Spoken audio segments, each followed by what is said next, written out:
এখানে অনেকগুলো চন্দ্রমল্লিকা গাছ বেরিয়েছে। এগুলো আমি তুলে, অনেকগুলো একসাথে বেরিয়েছে, তুলে আমি আলাদা আলাদা টবের মধ্যে লাগাবো। এখন থেকে যদি আমি ঠিক মতন না লাগাই, তো শীতকালে যখন ফুলের টাইম হবে চন্দ্রমল্লিকা, তখন ঠিকঠাক পাওয়া যাবে না। তাই এগুলো আমি এখন কিছু গাছ তুলে নিচ্ছি। তুলে এ দেখুন শিকড় বেরিয়েছে এগুলোতে। এই যে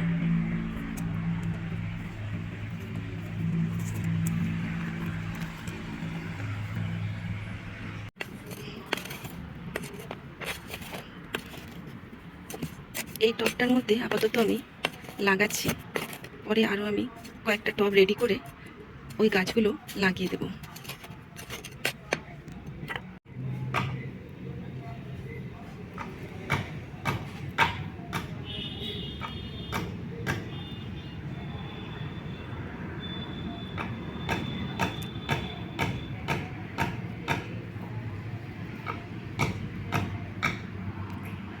এর উপরে আমি কিছু গোবর সার রাখা আছে আমার, গোবর আর মাটি এর মধ্যে দিয়ে দেব।